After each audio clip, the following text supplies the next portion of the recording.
what's so strange about that is when all of that's going on, at that moment, Mark says these shocking words, Jesus was in the stern asleep on the cushion. So all of the heavens are breaking loose against the apostles, and Jesus is taking a nap. So the contrast between the terror and violence of this storm and the peace and the calm of Jesus, that he's actually able to nap in the midst of it, is a very striking, shocking kind of a contrast, just on a human level. So it's not unreasonable, I mean, it's completely natural that the disciples respond to this by saying, "Teacher, don't you care if we perish?" Because it seems as if he doesn't care what's happening. He doesn't care about what's happening. He's more concerned with just resting and taking his nap. So they awake him, they wrestle him out of sleep, and he awakes, and his first act is to rebuke the wind and to speak to the sea. So note this, two things, two elements here, very important. He rebukes the wind and he commands the sea, right? Peace, be still. And then two effects. The wind stops and there was a great calm, meaning the sea, the waters calm down. So Jesus exercises power over these two elements, wind and waves. Right? And then he turns to the disciples and asks a startling question. Why are you afraid? Now, on a human level, once again, the answer is pretty obvious. Because a storm broke out, the boat was sinking, the waves were lapping, and we were about to die. We're all about to die. So he says, why are you afraid? Don't you have any faith? Now, this is a great example of how the word faith in the New Testament, pistis, P-I-S-T-I-S, in English transliteration, doesn't just mean intellectual assent to a certain, set of propositions, right? So I can proclaim the faith, make a profession of faith, when I confess the articles of the creed publicly, right?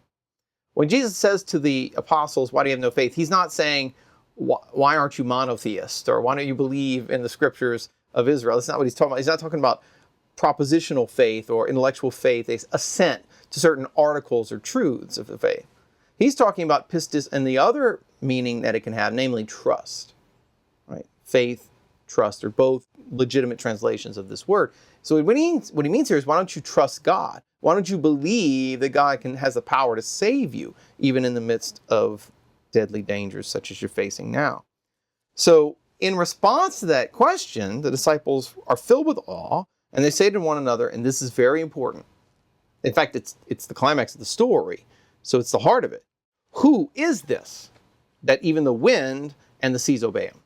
So in essence, the question who is a question about Jesus' identity. Who is this person who can command even the wind and the sea? And that's where Mark leaves it. He doesn't answer the question, he leaves that open, right? He ends with that question so that you as the reader are supposed to ask, well, who is this? Where does the answer lie? In this case of Mark chapter 4, I've actually done a whole chapter on this in my book, The Case for Jesus, in the chapter on did Jesus teach that he was God, right? And one of the things I show is that this is one of the miracles of Jesus, which clearly reveal his divine identity. Who is this? It's the God of the universe become man. But that they do it in an implicit way. Jesus doesn't answer the question by saying, hey, I'll tell you who I am. I'm the second person of the Trinity. I'm the eternal, uncreated Son of the Father, right? He wants you to infer from the context, from his words and his actions, what the answer to that question is. He wants his disciples to answer with faith, who is this person?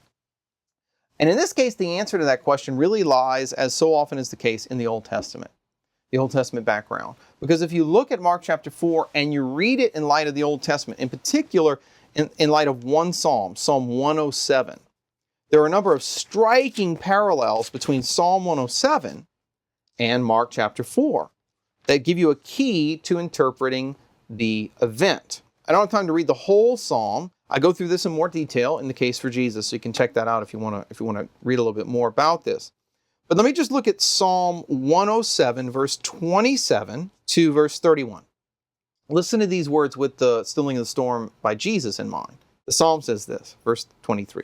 Some went down to the sea in ships, doing business on the great waters. They saw the deeds of the Lord, his wondrous works in the deep.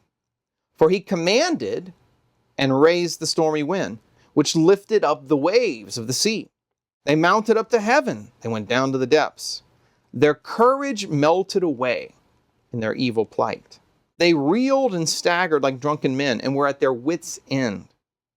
Then they cried to the Lord in their trouble, and he delivered them from their distress. He made the storm be still, and the waves of the sea were hushed. And then they were glad because they had quiet, and he brought them to their desired haven. Let them thank the Lord for his steadfast love, for his wonderful works to the sons of men. There are several striking parallels between Psalm 107 and the stilling of the storm. So, number one, the psalm begins with this description of sailors who are in ships doing business on the waters. They're probably fishermen. That's the ordinary business that you do on the waters, although trade is possible as well. But there are sailors in ships. Likewise, when Jesus stills the storm, the disciples, many of whom are fishermen, are in boats on the waters. Number two, a storm of both wind and waves rises up. Likewise, in the stilling of the storm, you've got the winds come up quickly and the waves begin to mount the boat. Number three, in the Psalm 107, the courage of the sailors melts away. They become terrified, right? Which is a strong statement because normally sailors are known for being courageous people. I mean, they brave dangers and death every time they go out on the water. But when a storm comes up, their courage just melts away. Same thing, the disciples here become afraid in the face of the storm. Number four, in Psalm 107, as a response to the storm rising up, the soldiers cry out to, this is important, to the Lord. Right? Now, when you see all caps, the Lord, L-O-R-D in all caps in an English Bible, that's a translation of the holy name of God, the Y-H-W-H. The Tetragrammaton is what it's called, the name of the God of Israel. So in the Old Testament, they cry out to the God of Israel, to the Lord. But in the gospel, who do they cry out to? They cry out to Jesus. Are you worried that we're perishing? Save us. In the Psalm, number 5, it is God who stills the storm. He makes the wind stop. He makes the waves calm. In the gospel, it's Jesus who stills the storm. Calms the wind, calms the waves. And as a result, the waves of the sea are quiet, they're hushed. And likewise in the gospel, there was, as Mark says, a great calm. Now, these parallels aren't actually only in Mark chapter 4. You can find the same story in Matthew 8 and Luke 8. So the stilling of the storm is one of the miracles of Jesus that's recorded in 3 out of the 4 Gospels. It's a very important miracle. It's a very important act of Jesus. Because when you read it in light of Psalm 107, when you read it in light of the Old Testament, and the parallels between it and Psalm 107, these are not coincidences. They clearly manifest the fact that Jesus, through his actions and his words, is revealing himself to be the Lord come as man, to be the Lord come in person.